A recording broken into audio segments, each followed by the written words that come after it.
오늘 봉헌 본문은 레위기 19장 9절 10절 말씀입니다.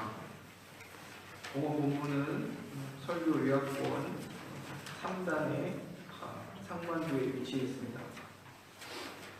제가 공독하겠습니다.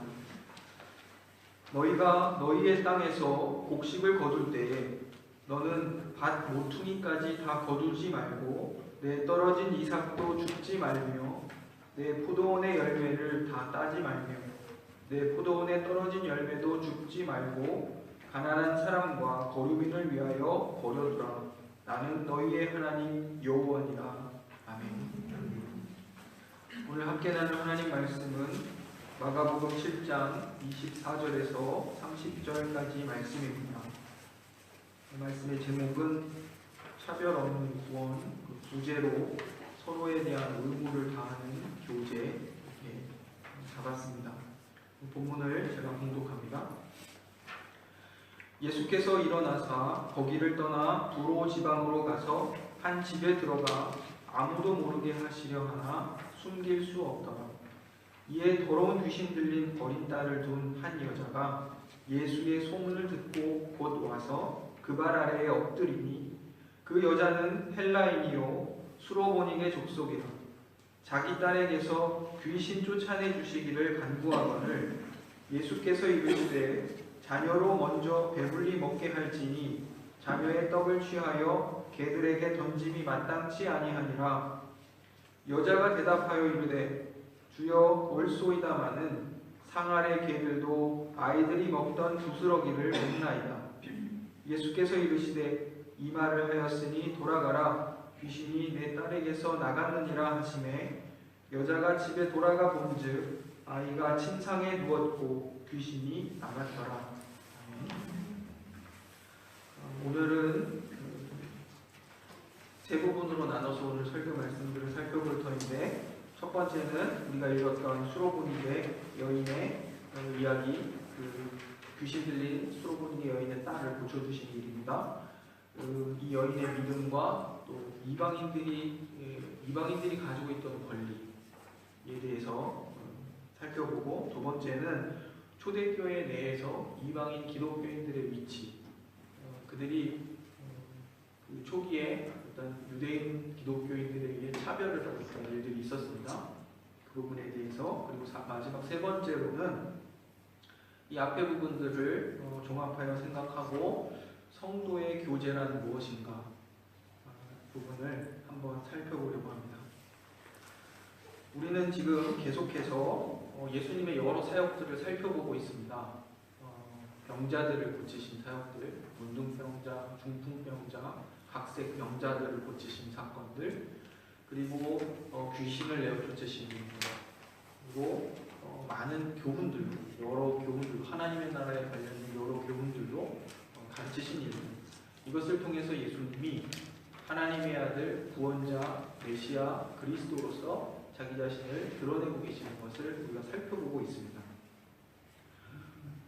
7장 우리 전반부에서는 어떤 일이 있었냐면, 바리새인들이 예수님의 제자들이 손을 씻지 않고 음식을 먹는 것을 비난하고 질책하는 일이 있었습니다. 이에 대해서 예수님이 교훈을 주시는데, 우선 그들이 말씀을 대하는 위선적 태도들을 꼬집으시고, 그 다음에는 정말 무엇이 사람을 더럽히는가, 그것에 대해서 말씀하신 적이 있습니다.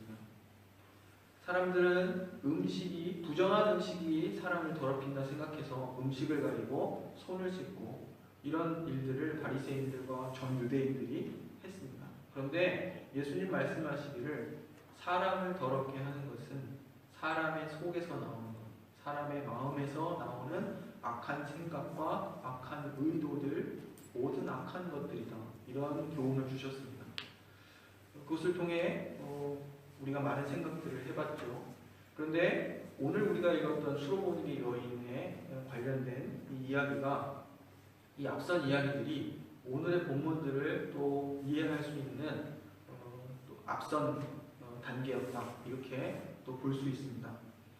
마가복음을 처음 듣고 혹은 읽었을 이 마가복음의 독자 혹은 청중들은 이 앞선 이야기들이 오늘 우리가 함께 읽은 두로 지방에서 한 수로보니게 여인의 귀신 들린 딸을 온전케 하시는 이 예수님의 사역에 대한 이해를 준비시키는 역할을 했다는 것을 우리가 기억하고 오늘 말씀을 한번 살펴봐야 할 것 같습니다. 이방 지역에서 특히 헬라인이죠. 이방인. 그리고 이 여인의 딸을 귀신 들림에서 해방하시는 것은 귀신 들림도 더러운 귀신 들림. 보면 부정함을 또 보여주고 있습니다. 이것은 앞으로 일어나게 될 이방인 선교에 대한 어떤 전망을 하도록 하는 그런 역할을 합니다. 부정하게 여겨졌던 이방인들도 이제 구원에 들어오게 되었다. 새로운 출애굽에 참여할 수 있게 되었다. 이러한 것을 전망하도록 한다 이것입니다. 예수님의 이러한 구원의 역사, 새로운 출애굽은 이방인들을 다 포함하는 것이었습니다. 하지만 구원이 우선적으로 유대인들이 참여하고 이방인들은 아직 기다려야 하는 그런 상황입니다. 아직 이방인의 그 구원의 때가 본격적으로 이르지 않았기 때문입니다. 우리가 어떤 일들을 겪을 때에 결과를 이미 다 알고 나서 과정을 보면 불필요하게 여겨지는 과정들이 있습니다. 하지만 하나님의 경륜적 차원에서 봤을 때는 그 과정들이 반드시 있어야 하는 내용들입니다. 하나님은 처음부터 인간의 타락 이후에 구원을 하실 때에 그 구원의 방식으로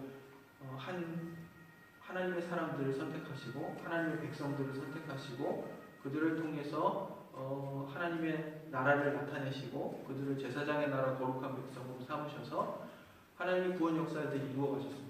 그 가운데에서 그리스도가 오게 하시고 그리고 그 구원의 모든 은혜가 천하 만민에게 이르도록 하시는 그런 하나님의 구원 역사를 가지고 계십니다. 이런 차원에서 우리가 오늘 이 내용들도 살펴봐야 한다 이것입니다. 예수님께서 갈릴리 지역을 떠나 이 갈릴리 저 북서쪽 그 지중해 해안 도시인 두로에 가셨습니다. 아무도 모르게 한 집에 들어가셨는데 그곳에서도 예수님의 존재를 숨길 수 없었다. 오늘 본문이 기록하고 있습니다. 예수님의 소문은 이미 온 도시에 퍼졌고 한 헬라인이요 수로보니게 족속의 한 여인이 찾아왔습니다. 우리가 오늘 읽었던 본문 맨 마지막 절을 보면 예수님께서 이 수로보니게 여인의 딸을 고쳐주셨다. 그녀가 집에 돌아가 보니 자기 딸이 침상에 누워 있었던 것을 보게 됩니다. 여기서 침상이라는 표현을 통해서 이 여인이 대단히 부유한 계층에 속한다는 것을 우리가 짐작할 수 있습니다. 왜냐하면 일반 평범한 사람들이 사용하는 그 침상은 이러한 단어로 사용하지 않고 있습니다. 매트 정도 생각하는데 침상을 갖추고 있었다. 이런 표현을 봤을 땐 이 이방 여인이 상당히 부유하고 높은 신분의 여인이었을 것이다. 이렇게 유추하게 됩니다. 이 여인이 예수님의 발 아래 엎드려서 귀신 들린 어린 딸에게서 귀신을 쫓아내 주시기를 간구했습니다. 그러다가 예수께서는 이 요청을 완곡하게 거절하셨습니다. 뭐라고 말씀하시냐면 자녀로 먼저 배불리 먹게 할지니 자녀의 떡을 취하여 개들에게 던짐이 마땅치 아니하니라. 이 예수님 왜 갑자기 이런 모욕적이고 예수님에게는 기대할 수 없는 이런 말씀을 하셨을까 당황스럽습니다. 예수님의 이 말씀은 여인의 입장에서는 대단히 모욕적이고 비참한 것이 아닐 수 없습니다. 그 여인과 그녀의 딸을 지금 비유하실 때 개에 비유하고 계시기 때문입니다. 하지만 이 비유적 말씀은 예수님의 새 출애굽 사역에 우선적으로 유대인이 참여하여야 하므로 이방인들은 기다려야 함을 지적하는 것입니다. 그러나 예수님의 말씀 속에는 유대인들이 먹고 남은 것을 이방인들이 먹게 될 가능성을 이렇게 보여주고 있습니다. 그 가능성을 열어놓고 계시다 이것이죠. 오히려 먼저라는 표현은 유대인들이 먹고 난 다음에 이방인들이 먹게 될 것임을 암시하는 것입니다. 예수님의 말씀은 이방인들을 원칙적으로 배제하는 거절이 아니라 순서상 유대인이 먼저 새 출애굽에 충분히 참여할 때까지 기다려야 하는 그러한 때이다. 이런 말씀입니다. 유대인들을 자녀로 얘기하고 이러한 표현들은 성경에 자주 구약 성경에 나오죠. 하나님의 백성들을 하나님의 자녀라, 유대인들을 자녀라 이렇게 얘기하고 이방인들을 개에 비유하는 말씀은 부유한 헬라 여인이 들었을 때에 대단히 모욕적인 말씀이었을 것입니다. 물론 이러한 말씀의 주된 목적은 이 여인을 개인적으로 비방하려는 목적이 아닙니다. 그것은 이 여인이 인간적인 자부심을 얼마나 극복하고 겸손한 모습으로 하나님의 능력에 의존하며 나왔는지를 점검하는 말씀이었다. 이렇게 또 볼 수 있습니다. 결과적으로 예수님께서 그녀의 딸을 고쳐주셨기 때문입니다. 여인은 이러한 굉장히 거칠게 들리는 예수님의 이러한 말씀에도 대답에도 불구하고 이렇게 겸손하게 말합니다. 주여 옳소이다. 자신과 자신의 딸을 개라고 부르는 그 모욕에도 불구하고 유대인의 우선권을 그리고 이방인들은 때가 되기까지 기다려야 함을 지금 받아들이고 있는 것입니다. 그러나 이 여인의 겸손함은 그냥 수긍에 멈추지 않고 예수께서 하신 말씀과 모순되지 않는 한 가능성을 지적하고 있습니다. 그것은 상 아래 개들도 아이들이 먹던 부스러기를 먹나이다. 이렇게 말하는 것입니다. 여인이 이 비유적 대답은 이방인들이 그들의 때를 기다리지 않고 유대인들과 동시에 구원에 참여할 수 있는 가능성을 지적하고 있습니다. 예수님은 여인의 말이 옳음을 인정해 주십니다. 그리고 그 여인의 딸을 고쳐주십니다. 그 여인을 붙들고 있었던 귀신을 내어 쫓아주셨다. 이것입니다. 사실 이 여인의 요구는 구약 성경이 보장하는 이방인의 권리와 일치하는 것입니다. 이방 여인의 이러한 요청은 그녀가 그것을 알고 했던 모르고 했던 이방인의 권리를 보장한 구약 성경의 본문과 일치하고 있다는 것입니다. 그게 오늘 읽은 본원 본문입니다. 제가 다시 한번 읽겠습니다. 너희가 너희의 땅에서 곡식을 거둘 때에 너는 밭 모퉁이까지 다 거두지 말고 내 떨어진 이삭도 줍지 말며 내 포도원의 열매를 다 따지 말며 내 포도원에 떨어진 열매도 줍지 말고 가난한 사람과 거류민을 위하여 버려두라. 나는 너희의 하나님 여호와니라. 아멘. 위의 본문이 가난한 사람과 거류민, 이방인 이 유대 공동체 안에 같이 있거나 혹은 주변에 있었던 이들에 대한 그 권리가 있다. 그들을 위한 배려, 이것을 보여주고 있습니다.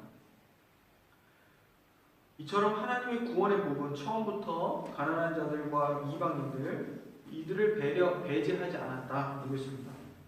오늘 본문에서 보듯이 이방 지역에서 이방인에게 축기 사역이 베풀어진 것은 그들도 구원에 참여하고 또 그 땅도 구원의 땅이 되는 것을 의미합니다. 또한 축기는 어떤 의미입니까? 악한 영이 물러가고 그곳에 하나님의 나라가 임하는, 하나님의 통치가 그곳에 임하는 것을 보여주는 것입니다. 이제 이방 땅에도 하나님의 구원이 임하고 있습니다. 그들과 그 땅이 군사적으로 정복되어서 해방되는 것이 아니라 영적인 해방을 경험하게 된다. 이것입니다. 첫 번째 출애굽에서는 하나님께서 애굽의 그 많은 군사들을 다 괴멸하셨습니다. 그리고 이스라엘을 구원하셨습니다. 그런데 예수 그리스도께서 가져오시는 이 새로운 출애굽은 악한 세력에 사로잡힌 그 이방 땅, 그 이방 지역들을, 이방인들을 영적으로 해방하시는 그런 구원이다. 이런 것을 지금 이 본문이 보여주고 있습니다. 이방 지역에서 부유한 이방 여인에게 치유를 베푸신 예수님의 사역은 민족적, 경제적 차별을 초월하는 새로운 출애굽의 모습을 보여주고 있습니다. 예수님을 통해 오는 구원은 민족적 경계를 가진 것이 아니며 경제적인 경계를 가진 것도 아닙니다. 구원은 유대인과 이방인의 모두를 위한 것이며 가난한 자와 부자 모두에게 열려 있는 것이다. 오늘 본문이 우리에게 이러한 사실들을 알려주고 있습니다. 앞으로 이어지는 예수님의 사역들이 더욱 이러한 사실을 다양한 측면에서 구체적으로 보여주게 될 것입니다. 여기서 우리는 마가복음의 어떤 목회적 목적을 생각해 보았으면 좋겠습니다. 목회적 목적이란 교회를 위한 목적, 이것을 말합니다. 마가복음을 처음 받았던 이방인 그리스도인들이 다수를 차지하고 있었을 로마 교회의 상황을 생각해 보자 이것입니다. 오늘 이 본문 말씀을 들었을 그 교회, 다음은 우리 교회를 생각해 보겠죠. 다음에서는 예수님이 승천하신 후에 초대교회는 본격적으로 이방인 선교를 시작하게 됩니다. 하나님께서 그 교회 가운데 그러한 선교의 열망도 주셨고 또 그 교회를 떠밀으셔서 흩어지게도 하셨습니다. 그래서 본격적으로 이방 선교를 시작하게 됩니다. 마가복음의 이 수신자인 로마 교회는 다수의 이방인 그리스도인들로 구성되었을 것입니다. 분명히 유대인 그리스도인들도 섞여 있었겠죠. 마가복음 곳곳에서 아람어를 알지 못하는 이 팔레스타인 지역에서 예수님께서 사용하셨을 그 언어를 잘 알지 못하는 이방인들을 위해서 번역 이 서비스를 하고 있습니다. 예를 들면 다음 주에 우리가 살펴볼 부분에 에바다 이런 말이 나오는데요. 이것은 열려라 라는 뜻이다. 이런 번역을 항상 달고 있죠. 그 단어를 모르는 사람들을 위한 배려라 이렇게 생각할 수 있습니다. 초대교회의 이방인 선교로 인해 그리스도로 말미암은 하나님의 구원이 모든 민족과 계층들에게 차별 없이 그 복음이 전해지게 되었습니다. 그러나 여전히 교회 내에 차별과 또 구원에 대한 이해 부족이 있었던 것으로 보입니다. 그리스도의 교회가 민족과 신분의 경계 없이 그리스도의 피로 서로 가까워졌다는 것을 실감하지 못하는 것입니다. 당시에 유대인 기독교인들은 이방인 기독교인들에게 율법 준수를 강요하기도 했습니다. 예를 들어서 이방인 그리스도인들에게 할례를 강요하고 또 모든 율법을 다 준수해야 한다. 이렇게 큰 짐을 지운 것이죠. 또 교회 내에 구제 사역이 있었는데 어떤 경우에는 헬라파 과부들에 대한 그 구제가 자꾸 누락되고 빠지는 것. 이게 교회 안에서 구제를 하는데 어떤 특정한 사람들에게 이렇게 가는 것이죠. 그런 일들이 있었다. 이런 이야기를 사도행전이 또한 기록하고 있는 것을 보게 됩니다. 어쨌든 말씀드리려는 것은 이방인 그리스도인들이 어떤 차별 속에 있었다는 것입니다.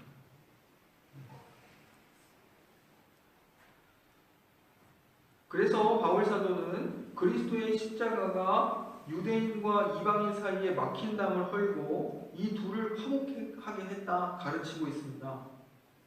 이것이 그리스도의 사역이 가져온 결과요 복음의 내용입니다. 원수된 것을 십자가로 소멸하고 화목하게 하는 것 말입니다. 그리스도의 피로 하나님과 사람 사이에 원수되었던 관계가 회복되고 이제는 사람과 사람 사이에 막혔던 담이 허물어지고 원수된 관계가 화목하게 되는 것이 복음의 내용입니다. 그리고 저와 여러분 이 교회 공동체가 예수 그리스도의 그 복음의 사역의 결과물들입니다. 그리스도와 연합하여 교제하게 된 자들, 성도들이라고 부릅니다. 거룩한 무리들. 이들은 그리스도 안에서 상호간에 이제 연합하며 교제하게 되는 것입니다. 그리스도의 복음이 초대교회 내에 뿌리 깊게 자리하는 차별과 반목을 극복하라고 요구하고 있습니다. 복음이 그것을 요구하고 있는 것입니다. 초대교회의 상황을 살펴보았고 이제는 우리의 상황을 살펴보았으면 좋겠습니다. 그리스도가 성취하신 구원이 가져온 놀라운 결과로서 교회가 복음에 합당하게 행하고 있는지 살펴보자 이것입니다. 지난 주일에는 우리가 주일 성수에 대해서 잠깐 나누었습니다. 잠시 되짚어 보면 주일 성수란 주일을 거룩히 지키는 것인데 어떻게 하는 것이 거룩히 지키는 것이냐 했을 때 경건의 의무와 자기의 의무를 다하는 것이다. 이렇게 설명드렸습니다. 경건의 의무란 공적인 예배를 잘 드리는 것. 그리고 또한 예배를 마치고 가정으로 돌아가서는 가정에서 또 예배를 드리는 것. 함께 들은 말씀을 또 묵상하고 또 교리를 공부하며 또 그 날을 지내는 것.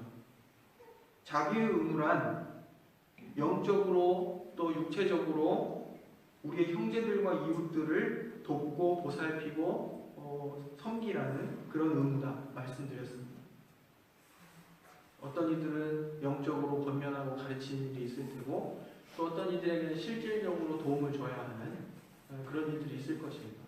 이러한 선행을 하라 이것이 오늘 그 자비에 관한 의무라 이것입니다. 이러한 의무들을 잘 감당해야 주일을 거룩히 지키는 것이라 이렇게 말씀을 드렸습니다. 그런데 무엇보다 더 중요한 것은 주일을 지키는 정신이라고 말씀드렸습니다. 우리가 교회와 가정과 직장과 우리 삶의 모든 영역에서 하나님 중심적 삶의 태도를 갖는 것입니다. 그것이 가장 기본입니다. 우리가 어디 있든지 하나님 중심적 삶의 태도를 갖는 것. 앞서 말씀드린 경건의 의무와 자비의 의무가 율법이 되지 않기 위해서는 이렇듯 하나님 중심적 어떤 신앙의 정신들 속에 잘 있어야 그러한 모든 의무들이 우리의 의의가 되지 않는 것입니다. 오늘은 의도하진 않았는데 지난주와 관련돼서 어떻게 보면 교회의 실질적인 이야기들이고 또 우리 신앙에 아주 밀접한 그런 내용들이 전혀 다른 본문과 흐름 속에서 연결되는 느낌을 갖습니다.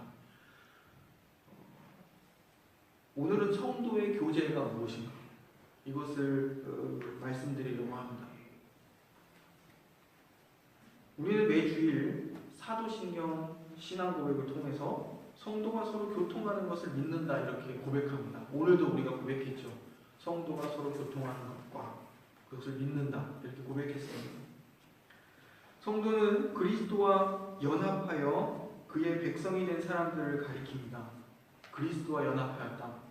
이게 좀 추상적인 표현이지만 그냥 복음서에서 예수께서 설명하신 그런 내용들을 떠올리시면 될 것 같아요. 예수님이 포도나무고 우리가 가지다 이런 표현들.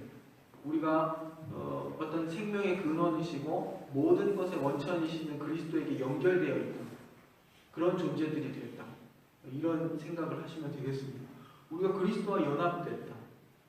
그리고 그 연합은 그리스도와 교제를 갖고 옵니다. 근데 이 교제의 개념은 그냥 어떤 친교적 관계 그런 의미가 아니에요. 요한복음 15장에서도 얘기하지만 우리가 예수님과 연결되면 열매를 맺습니다. 열매. 그 가지가 예수님이 갖고 계시는 어떤 그 생명의 근원적 본질들, 그가 나타내시고자 하는 어떤 그게 통치가 될 수도 있고, 그것이 사랑의 어떤 열매가 될 수도 있고, 어쨌든 예수 그리스도적인 어떤 것이 그 가지된 우리들을 통해서 열매로서 나타난다는 것이죠. 그것을 교제라 이렇게 얘기를 합니다. 교제. 예수님과 좋은 관계 속에 있는 것 그렇게 생각할 수도 있습니다. 그런데 보다 더 원론적으로 말씀을 드리면 그런 것입니다. 이렇듯 예수 그리스도와 연합의 관계가 그리스도와 교제하는 관계가 되게 하고, 교제한다는 것을 실질적으로 얘기하면 이제 우리가 어떤 기능을 하게 되는 것이에요. 예수님이 머리가 되시고 그의 몸된 교회의 각 지체들로서 우리가 이제 기능을 하는 것이죠. 상호간에. 그것이 교제입니다. 주님과 교제하는 것. 그런데 이러한 주님과의 관계가 성도 상호간의 관계 속에 나타나는데 이제는 우리가 서로 연합되어 있어요. 그리스도를 중심으로 우리가 그분의 몸의 지체들로서 다 상합과 연합되어 있다는 것이죠. 유기적 공동체로. 그리고 교제가 발생해요. 거기서. 그런데 그 교제가 뭐냐면 서로의 직분을 나누는 것이 성도의 교제입니다. 제가 이런 말씀을 드리는 이유는 모두가 좋은 관계로 모두가 웃으며 행복한 교회 공동체, 그거 좋은 겁니다. 저도 그러고 싶어요. 그거 좋은 일입니다. 당연히 그렇게 해야 되겠죠. 그런데 교회 공동체는 그것을 훨씬 뛰어넘는 공동체입니다. 예를 들면 이스라엘을 생각해 보시면 됩니다. 이스라엘은 하나님과 언약의 관계에 있는 언약 공동체죠.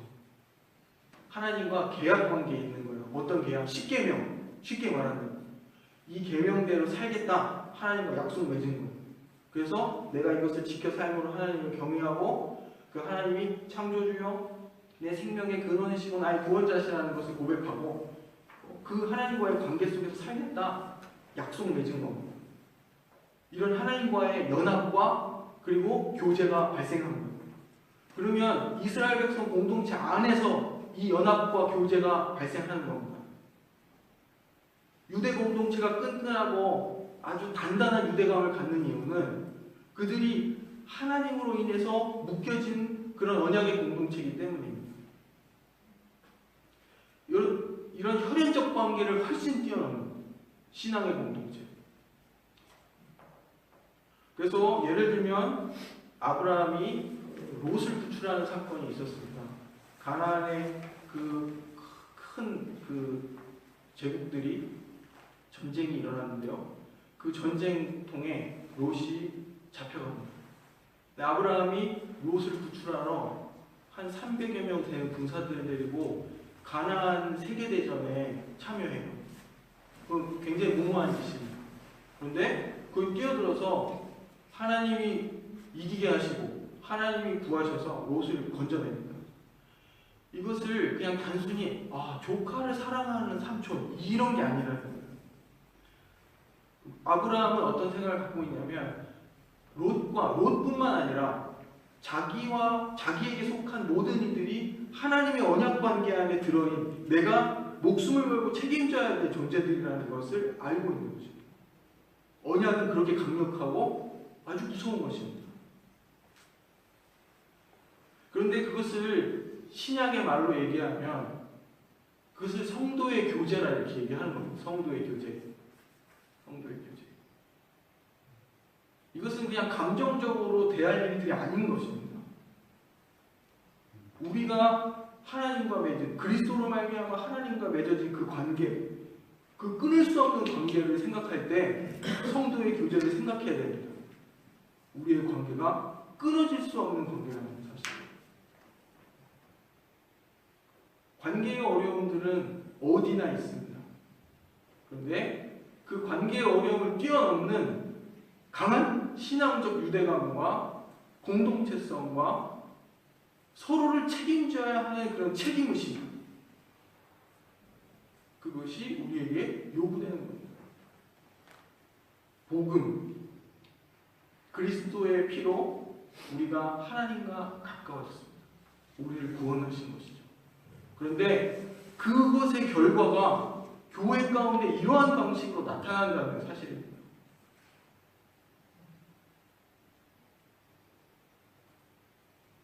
굉장히 이게 많은 생각을 하고 우리 공동체를 대하는 우리의 태도를 바꾸게 할 수 있는 그런 내용들입니다.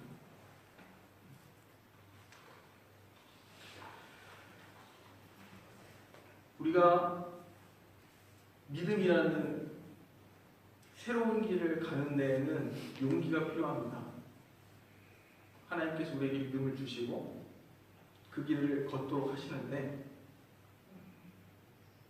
그 길을 가는 우리에게 용기가 필요합니다.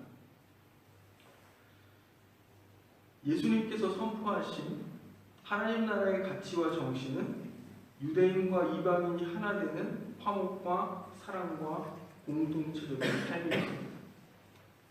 그리스도와 연합한 우리 모두는 그리스도 안에 형제요 자매들입니다. 우리는 매주일 사도신경을 통해 성도가 서로 교통하는 것을 믿는다 고백합니다. 성도의 교제란 서로 직분을 나누어 주는 것입니다. 직분을 나누는 것.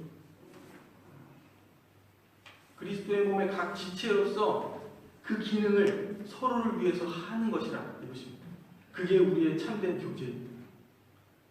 물론 그 안에는 사랑과 긍휼과 인내와 겸손과 그 모든 주님이 요구하시는 그런 성령의 열매들이 전제되어 있어야 하겠죠.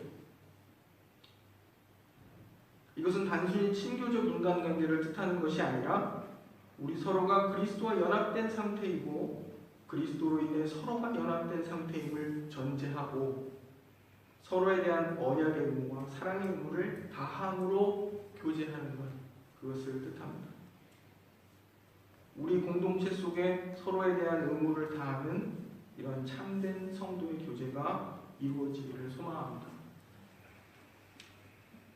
유대 사회가 겪었고 초대 기독교회가 겪었던 그 여러 차별의 문제들은 우리 안에는 사실은 아직 없습니다. 그런데 또 다른 형태로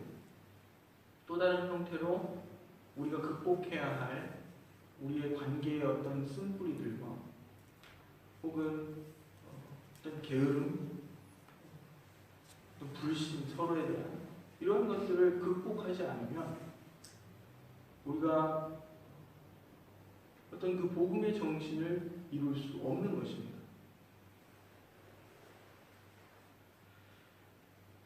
우리 공동체가 서로에 대한 의무를 다하는 그런 참된 성도의 교제가 이루어지기를 소망합니다. 기도하겠습니다.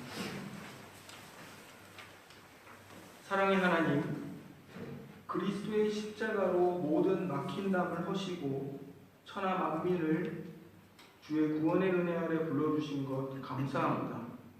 이 놀라운 사랑과 은혜가 약속의 언약에 대해 외인이었고 또 세상에서 소망이 없었고 하나님도 없는 자들이었던 우리들을 예수 안에서 그리스도의 피로 가까워지게 하셨습니다.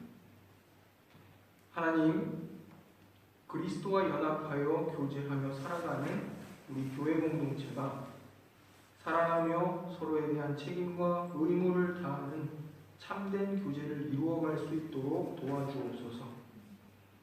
우리가 그리스도 안의 형제요 자매로서 더욱 서로를 믿고 의지할 수 있게 하시고 우리 안에 혹 있을지 모르는 관계의 쓴뿌리들과 감추어진 차별들을 제거할 수 있게 하시고 더욱 겸손히 서로를 섬기며 살아가는 복음의 공동체가 되도록 은혜를 내려 주옵소서.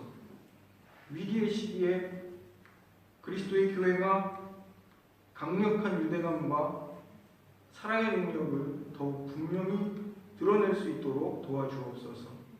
그리고 교회가 사랑과 신실함으로 세상의 이웃들을 섬겨서 이 구원의 복이 이 세상으로 흘러가도록 하옵소서.